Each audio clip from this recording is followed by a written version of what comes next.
Welcome to Lotus Health Education and Wellness Empowerment through Health Enlightenment. When I was a pharmacist that worked in retail, which is essentially those large chains that we often go to pick up things like our prescriptions and pick up personal products and things from over the counter that we might need for our own use. When I was a pharmacist that worked in that setting, I would often get questions from patients when they came back to the pharmacy to pick up their medicine or just in general about two different major areas, health topics and beauty products. The health topics section of it, that tended to kind of vary based upon the time of the year. When it was cold and flu season, I would get a lot of questions from people for themselves or for their children about things that they could use for a variety of symptoms, whether it was runny nose, congestion, coughing, fever, all different sorts of symptoms. But the topic that I tended to get more than anything, and irrespective of the time of year, is the focus of our video today, which is about gut health. It's probably a good idea to take a step back and talk about why we hear so much about these topics now. And the reason for that is because of how prominent and how common it is to hear about gut health in general in our everyday lives. You can really not watch the television for too long without seeing commercials on your TV regarding people's gut health in general, whether it be about IBS or irritable bowel syndrome, conditions like Crohn's disease or other types of conditions that affect people's ability to eat and digest and absorb food adequately and to be comfortable and healthy. We hear a lot about gut health now. And so there is a wide range of things that can be used for prescription use, as well as things that are over the counter. Where over the counter is concerned, there's really two big things that you can do.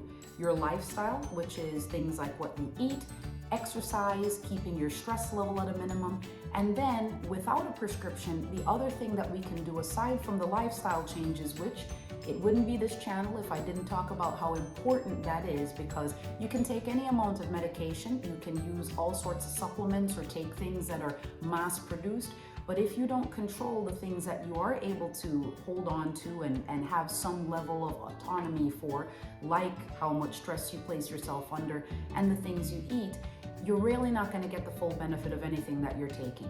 So aside from that, without the prescription, these types of things are going to be what most people use.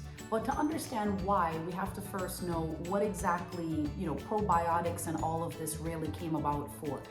Within the last several years, we hear a lot about research that's being done on an area of the body, or most of us tend to think of it as an area, called the microbiome.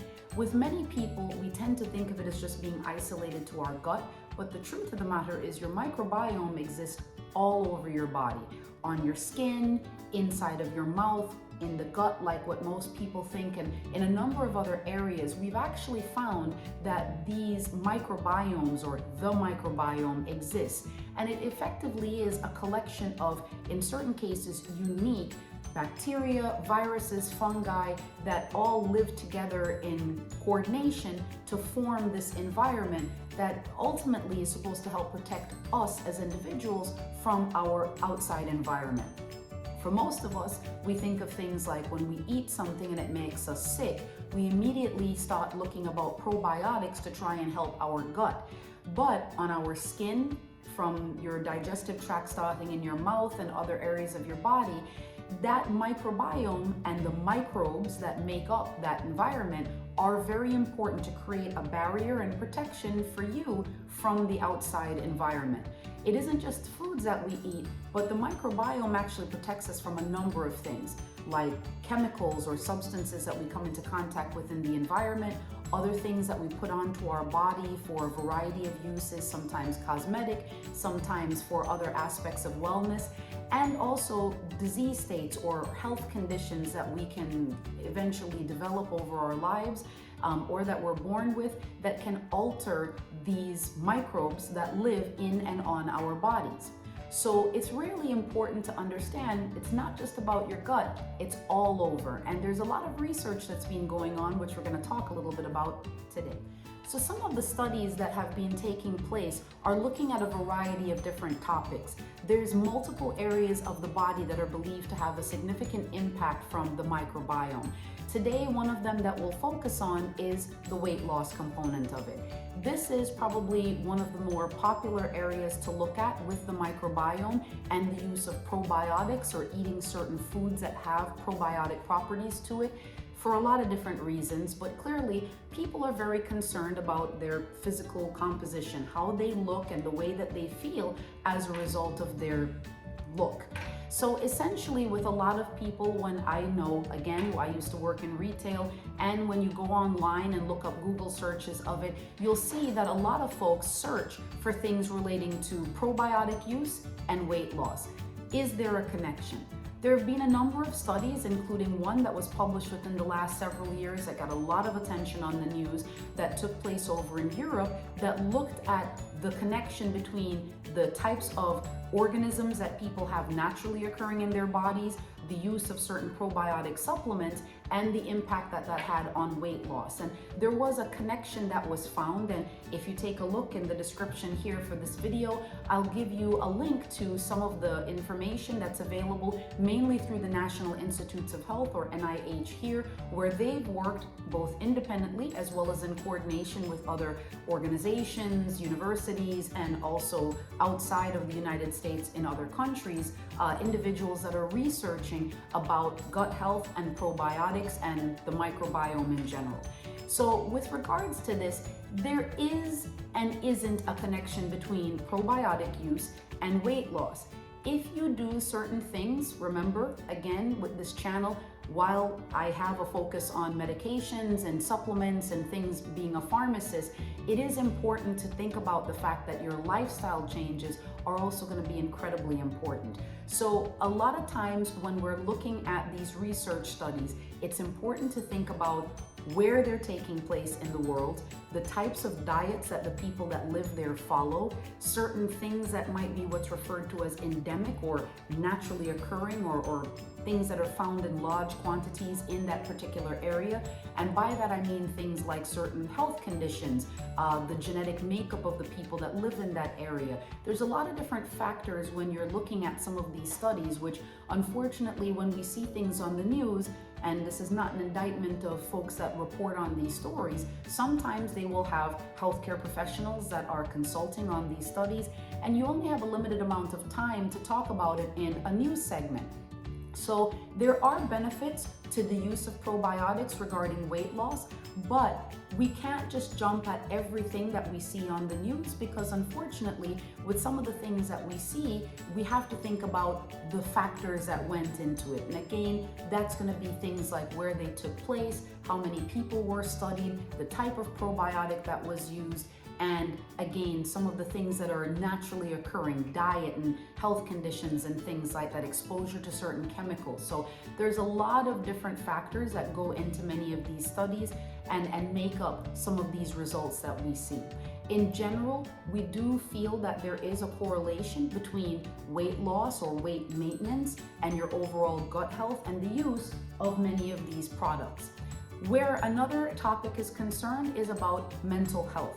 We're seeing a lot more about things relating to your mood, depression, anxiety, your stress level, and both the effect that that has on your gut health, as well as the microbiome and other areas of your body, and things that you need to take that can also impact that, like the types of probiotics that you should use in order to maintain an overall good gut-brain connection.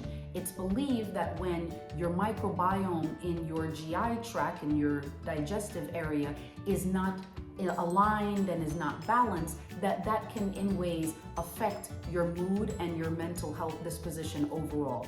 It's important to note that just like with the weight loss component of it, things relating to the gut-brain connection and your mood, there's still ongoing studies. We do have some studies that are from here within the United States as well as from outside from other countries that seem very promising, but there's more extensive studying being done. And again, we only have certain products that are commercially available here in the United States. So with talking about the microbiome and all of these conditions, where does your microbiome come from? It's a few different places. Your microbiome rarely begins to be formed, again, in all of these different areas of your body from the time that you're a child, moving onward through your life. So a lot of your very early microbiome is going to come from your mother. The things that she eats, certain genetic factors about you, the stuff that you were fed very early on in your life. And then from there, the older you get, the more independent you become with selecting the things that you eat. And your environmental exposures, all of those things help to form your microbiome. So, like I said, first and foremost is always going to be the things that you eat. So there's a few different ways that we can acquire things that make up our microbiome. This is going to be kind of a high-level overview of some of those things. Most of us are going to be pretty familiar with probiotics and the types of things that make them up. And so with regards to some of the things that we have widely available, a lot of folks, when you ask them about a probiotic, the first thing they think of are going to be things like these, what's referred to as the freeze-dried versions of them. And so with these freeze-dried versions, these are going to be things like your capsules here that will contain different products. So we're going to talk a little bit today about what some of those products are. When we talk about these mass-produced probiotics, one of the things that's important to know is that there's only certain organisms that are available here commercially in the United States. I mentioned earlier in the video that there's multiple organisms that come together to make up what we refer to as our microbiome, and it doesn't matter whether it's on your skin or inside of your body, that's going to be the case. There's bacteria, fungi, and viruses. The most commonly available products here in the United States tend to be comprised of either bacteria or fungi. And with regards to that, with commercial products like these, the freeze-dried varieties, we're usually talking about particular types of organisms that we will often see. So as far as most of the bacteria are concerned, this will be things like lactobacillus and bifidobacter. These tend to be the two major products that we have here in the United States as far as umbrella organisms that we will have made into these mass-produced products. And then from there, we're going to have different species or subgroupings within that. So if you flip over the box of your average pre-done probiotic, something freeze-dried like this, you'll see things like lactobacillus acidophilus, bifidobacter animalis. And so these are the sort of subgroups within those major categories that we will find here in our probiotics. With many of them, they also come with something called a prebiotic in them. And so essentially what prebiotics are is when you have these pre-made formulations of these products, they will add additional ingredients, and usually prebiotics are complex carbohydrates, and their purpose is to help the probiotic organism, which again in this case tends to be bacteria, survive and thrive, because you'll see here that these are measured in what's referred to as colony forming units. It's important that we provide a good environment for these organisms, these bacteria, fungi, to be able to thrive within our bodies or on our bodies so that they can give us those health benefits. And so things that are often used as prebiotics are things like chicory root. Sometimes you can also consume things like onion or garlic. All of these things are types of complex carbohydrates that can serve as prebiotics. I'll give some additional information in the description below as to some other products that you can either consume or that when you're purchasing some of these products, you should expect to see to confirm that you do have a prebiotic in the product formulation that you're buying. It's important to note, and I'll say it a couple of times throughout this video, that depending on the part of the world that you're living in, and also even the region of this country, if you're in the United States, the types of probiotic organisms that you will find, and then the prebiotics, there are a lot of different things. We're accustomed to only seeing a very small handful, which are the things that they've been able to successfully turn into mass-produced products so far. But it's really important to understand that, again, I will link below the studies that have been done on the microbiome. There are thousands, upward, well, really millions of different things that they're looking at that make up the microbiome. And it's section by section of the body, there are different organisms that are going to be present. So while you again read studies or hear about studies that look at specific organisms, you may look at the packages of the products you're buying and say, well, wait a minute, that's not in there. Where can I buy that? In certain cases, you may not be able to buy it depending on the part of the world that you're in. You may be able to get it certain places to purchase, or it might not be available. So these are things that are really key when you're thinking about what to purchase and thinking about certain things that you read or hear about, that not everything is commercially available for a variety of reasons. And even when it is, it might not be something that you can get in stock. So if you know of a particular product, feel free to put a comment below and I'll definitely take a look at it, because it's always great to hear about some of these new products that come out. As of the time of the making of this video, there's a handful of things that are available here in the US as well as in other places, but stuff changes so quickly that it's always nice to be able to get that feedback. So in addition to these pre-made, freeze-dried versions of the probiotics, there's some other things that we can have as well. A lot of them are going to come in the form of foods or drinks that we can consume that have the probiotics in them. Most of us are familiar in terms of food with the most popular and probably well-known of all of the products, which is yogurt. So yogurt is one of the most commonly, readily available sources of having probiotics. There are other foods, however, little drinks, things like this. This is the one that my family and I use. No endorsements here, but this is one that's available at the supermarkets here where we live. And so this is one that we consume. You can get them with fruit flavors in them, which if you're a diabetic or have certain health conditions where you have to think about your sugar intake, always take a look at these products, because some of them are sweetened and some of them are not. You can get them plain, and typically you're going to see in the bottom of them, if you were to pop one of these open, most of the container is a liquid, but right at the bottom of it there is a layer that has basically little grainy things in there. That's going to be oftentimes your prebiotic, which, just like we talked about with the freeze-dried versions, is going to be important to keeping the organisms that are inside of these consumable products alive, and then help them to work inside of your system to develop those colony forming units, those CFUs that we talk about with any of these products. That's going to be a key portion of it, is to provide them food and nutrition to be able to keep your environment healthy and keep you functioning well. So this is one option. Most of these shops and a lot of companies have started making them with just probiotics alone, or in certain cases, these companies will mix their drinks with other things like calcium supplement. Some of them will put in other types of supplementation or minerals. There are others that do things to boost your immunity, which the probiotic in and of itself, which is another area of study. So in addition to your gut health and weight loss, the mental health component of it, your immune system and the connection between their gut health and your microbiome in general and how well your immune system works is another big one. And most of these companies that make these products, they read the studies as well and will have healthcare professionals consulting for them. So they'll know if there are things out there that they can put into their products to make them more attractive to us as purchasers and make us go out and buy more of their products. The types of things that you want in your drink, for instance, is going to be totally up to you. And I always advise people, anytime they're going to purchase these sorts of things, even though it's a food product that's available in your supermarket, always talk to your primary care doctor, or if you follow a GI physician's care, to talk to them and see what their feedback is in terms of some of these additives that are in some of these products. Another source that became very popular in recent years, again, still a drink, is kombucha. So this is again another brand that's here available in one of the supermarkets near to where we live. And basically kombucha is a fermented tea drink. It does have some effervescent to it, so it is a little bit bubbly. But essentially it's a fermented drink.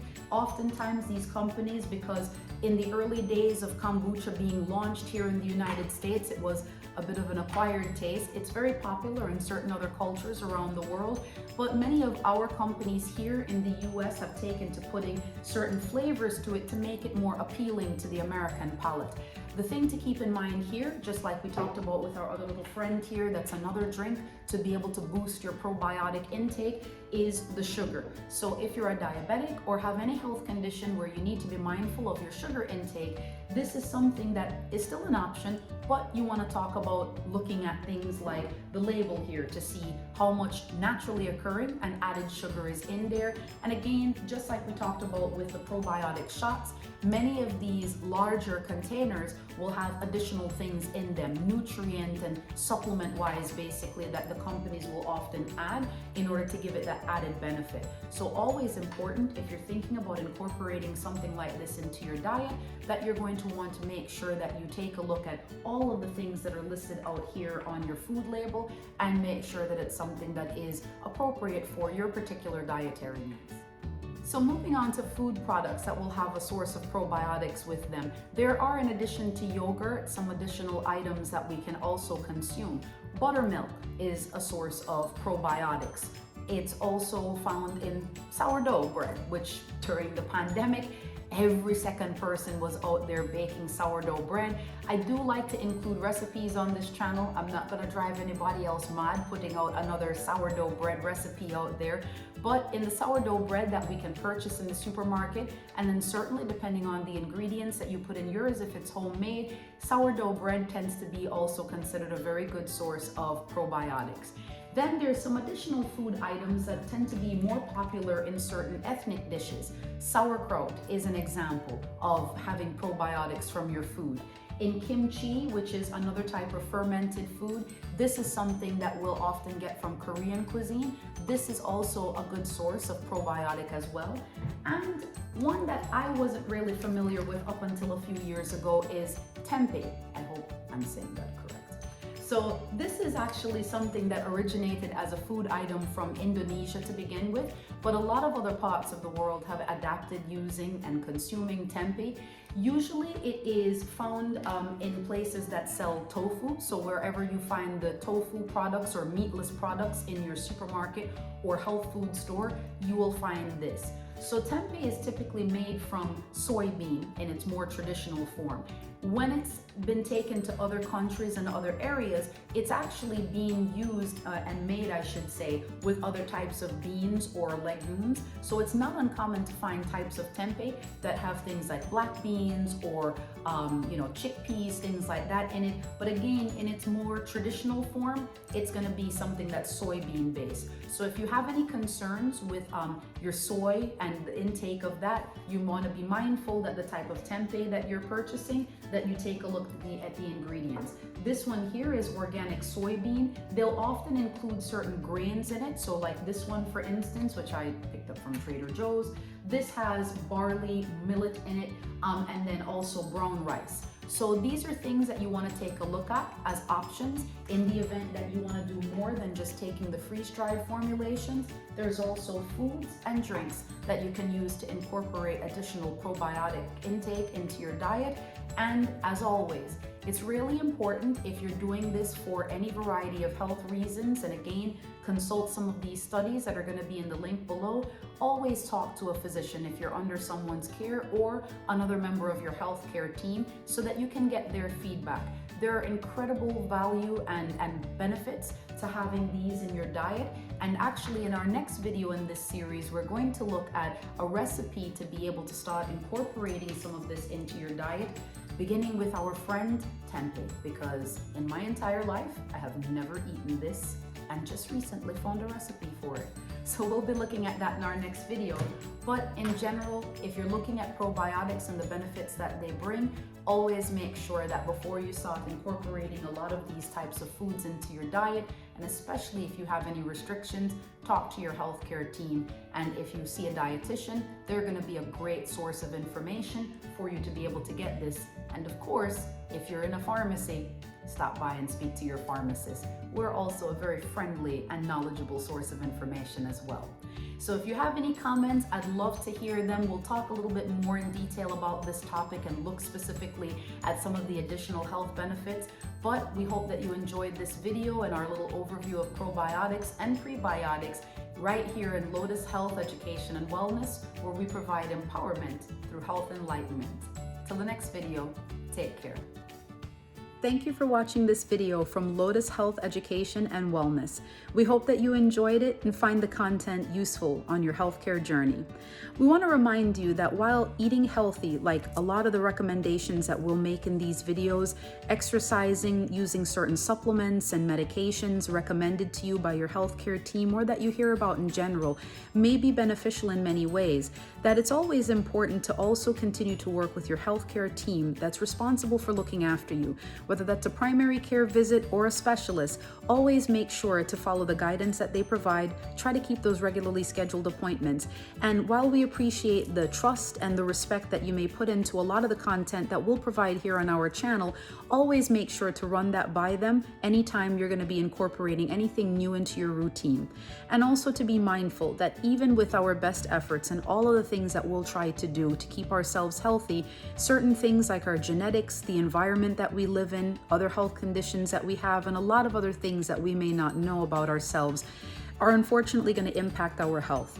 Don't get discouraged by that. Always make sure to continue on trying to live your healthiest and being well every day, and follow up with your healthcare team. We hope that you do enjoy our videos. If you do, remember to push that like button and also subscribe. We'll be putting out a lot more content, and we hope to see you back here for empowerment through health enlightenment.